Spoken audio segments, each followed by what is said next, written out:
Hari ini anak-anakku sekalian, salah satu kelemahan umat Islam adalah umat Islam banyak sekali meninggalkan ilmu pengetahuan. Hari ini orang Islam, bahkan ajaran-ajaran yang dari Arab yang bernama Wahabi ini sibuk mengkafir-kafirkan orang sesama Islam juga. Karena maulidan disebut ahlul bid'ah, karena kita sering ziarah kubur disebut penyembah kuburan. Ini ajaran-ajaran yang dilakukan mereka, sehingga apa? Kita diajari untuk saling membenci kepada sesama orang Islam hanya karena perbedaan tafsir. Mereka merasa yang paling benar, sehingga apa? Ketika melihat orang yang berbeda, dianggap pasti salah. Mereka menganggap akan masuk surga, tapi orang-orang yang berbeda dengan mereka dihakimi akan masuk neraka. Ini persoalan betul di dalam pemikiran-pemikiran Wahabi ini. Makanya kalau hari ini pemerintah kerajaan Arab Saudi merasa insaf untuk menganut faham Wahabi, karena selama ini faham Wahabi ini yang justru mengkerangkeng perempuan. Perempuan wajib bercadar, hanya matanya saja yang dilihat. Tapi hari ini Saudi menggugurkan aturan itu, sehingga perempuan cukup berhijab seperti sampean semua ini. Bahkan di beberapa kota di Arab Saudi itu hari ini tidak wajib berhijab. Dulu Saudi itu mengharamkan musik. Hari ini Blackpink juga diundang ke Riyadh. Blackpink ini ada orang Cina, bukan orang Islam, menyumbang ke masjid. Apakah ini diterima? Terima aja bos, duit itu untuk kemakmuran masjid. Dalilnya apa? Ya Rasulullah membangun Baitul Mal aja dari hartanya orang Yahudi yang gugur. Terima aja, nggak apa-apa. Nah ini dalilnya.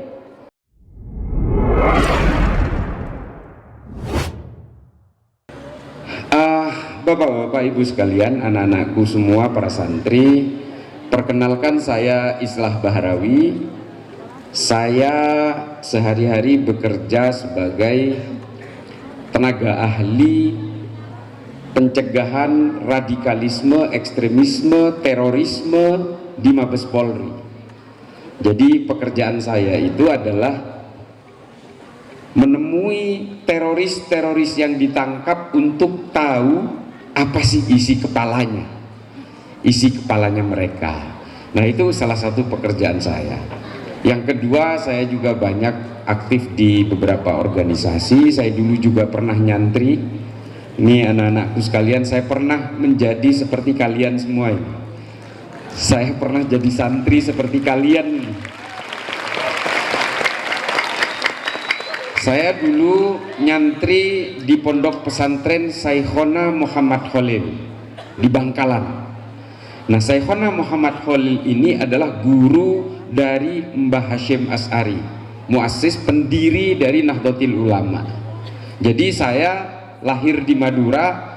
Waktu lahir Oe sudah NU. Oe itu sudah NU. Insya Allah sampai mati saya akan tetap menjadi Nahdien. Meskipun setelah nyantri saya kuliah di Jakarta. Saya sempat kuliah di Jakarta.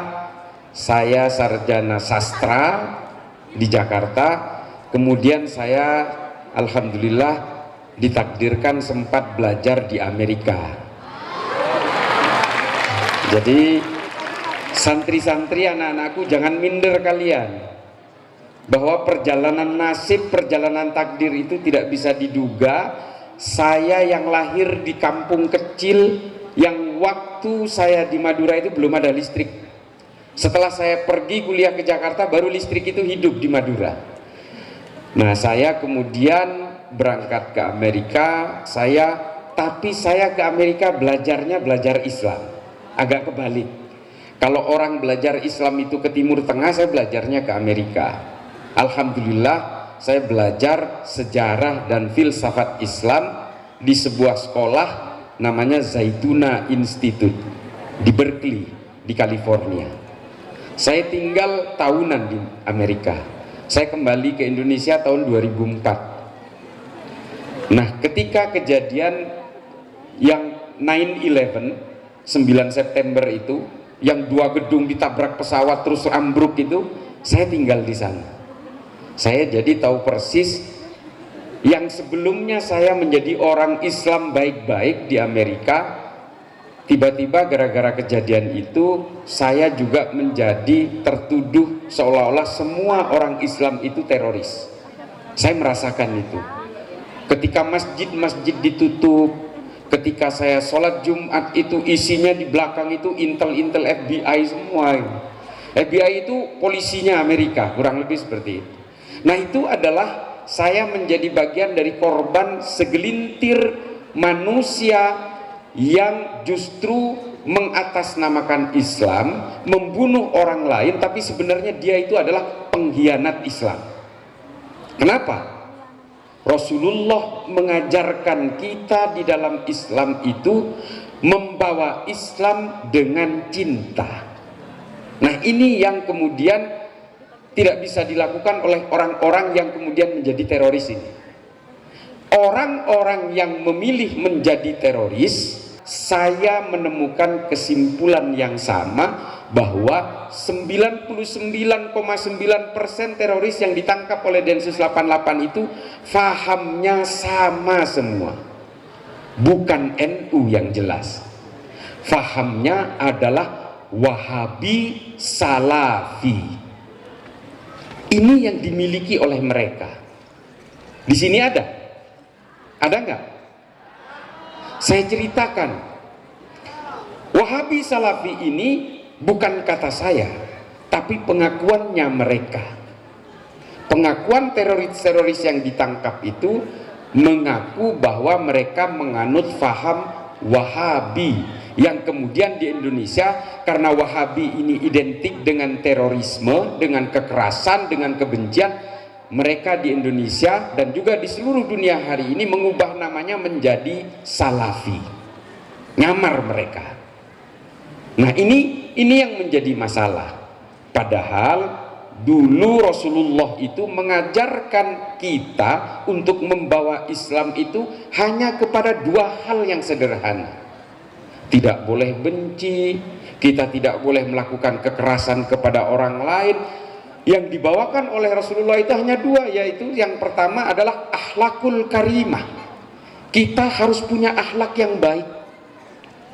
Yang kedua adalah bawakan Islam ini sebagai agama yang rahmatan lil alamin. Rasulullah itu hajinya hanya sekali.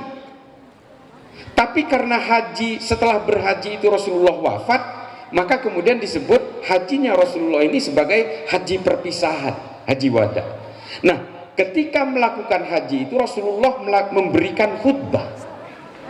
Nah, di dalam khutbah itu Rasulullah banyak menerangkan tentang hakun nisa. Apa hakun nisa? Hak-haknya perempuan. Ibu-ibu sekalian, ini yang khusus yang ibu-ibu. Rasulullah betul-betul menghargai hak dan kewajiban perempuan. Kalau kemudian hari ini mengatasnamakan Islam, kemudian perempuan itu ditindas, itu bukan ajaran Rasulullah. Bukan. Perempuan itu betul-betul dihargai di dalam Islam karena banyak sekali ini kalangan perempuan. Maka kemudian Rasulullah menghargai hak-haknya. Makanya kalau hari ini pemerintah kerajaan Arab Saudi merasa insaf untuk menganut faham Wahabi, karena selama ini faham Wahabi ini yang justru mengkerangkeng perempuan. Perempuan wajib bercadar, hanya matanya saja yang dilihat. Tapi hari ini Saudi menggugurkan aturan itu, sehingga perempuan cukup berhijab seperti sampean semua ini. Bahkan di beberapa kota di Arab Saudi itu hari ini tidak wajib berhijab. Dulu Saudi itu mengharamkan musik. Hari ini Blackpink juga diundang ke Riyadh. Blackpink.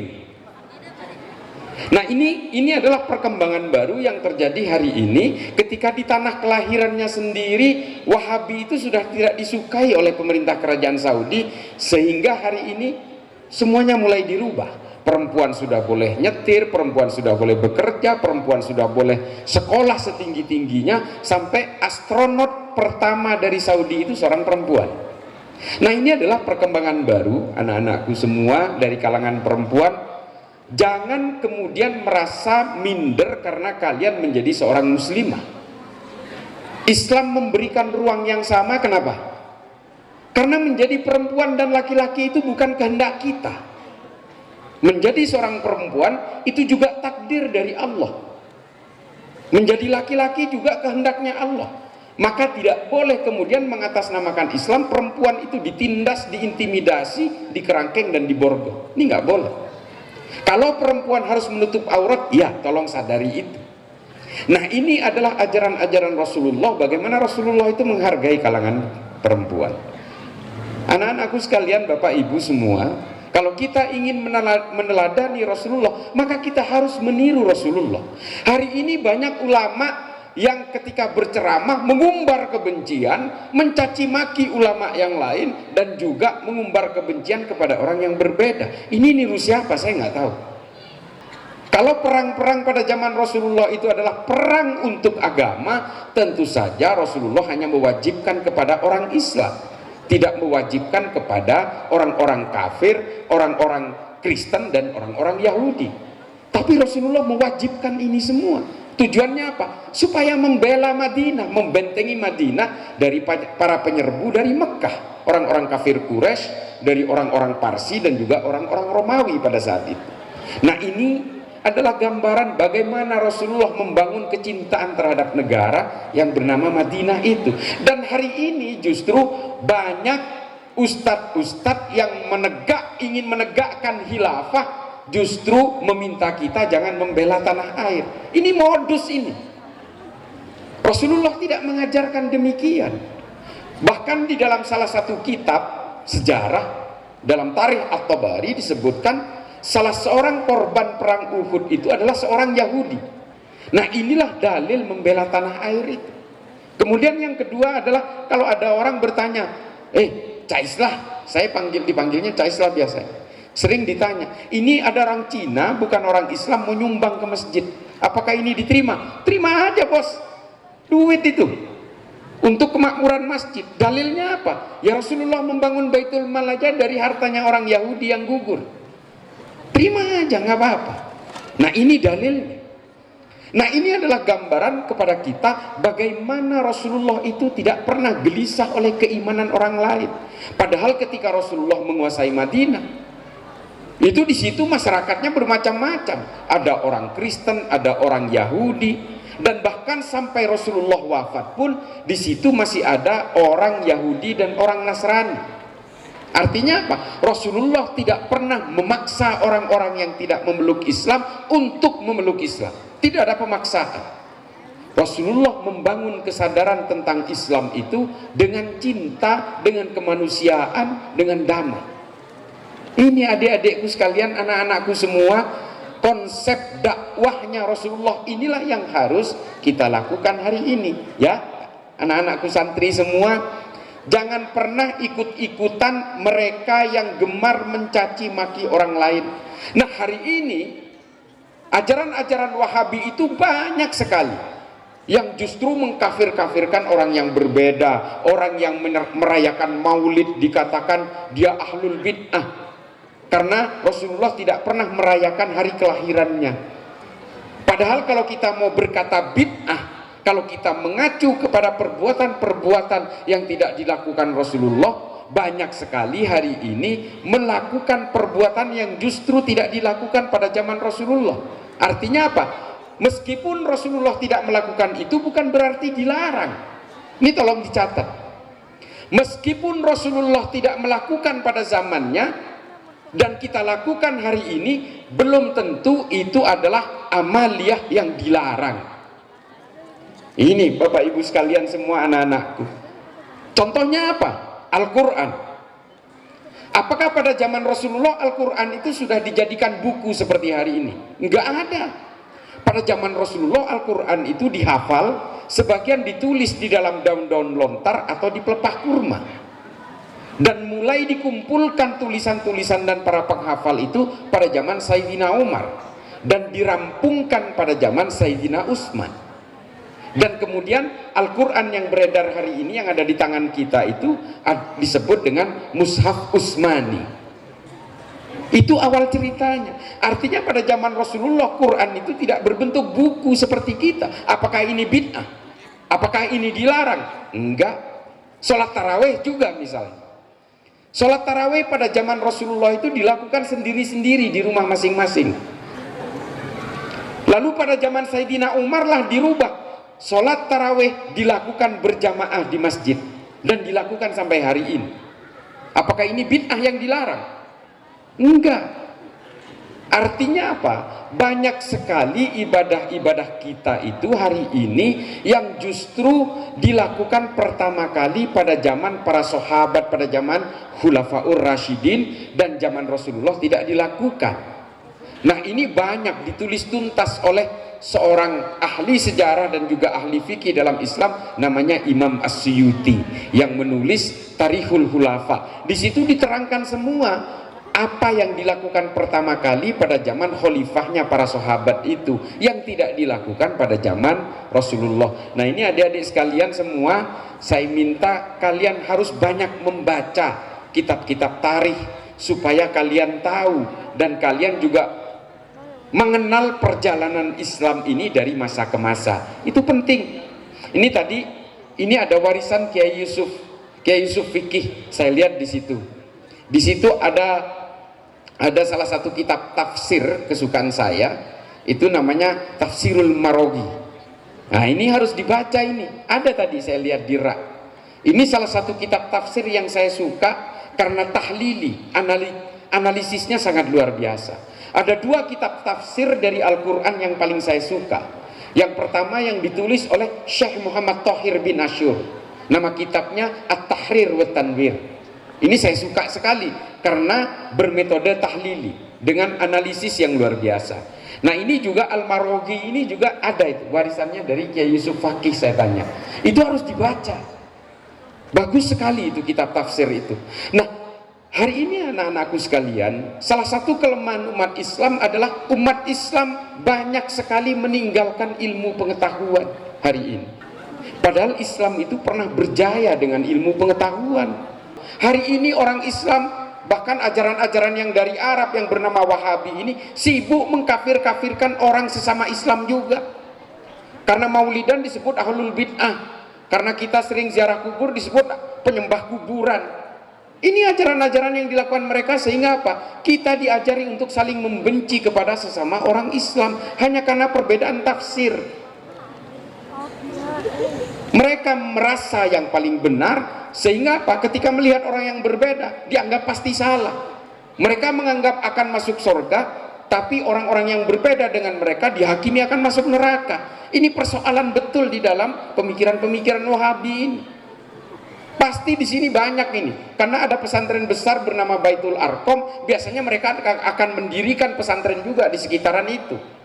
Ini modusnya mereka ini, bukan hanya terjadi di Bandung, di Jombang, di daerah Banyuwangi, semuanya begitu.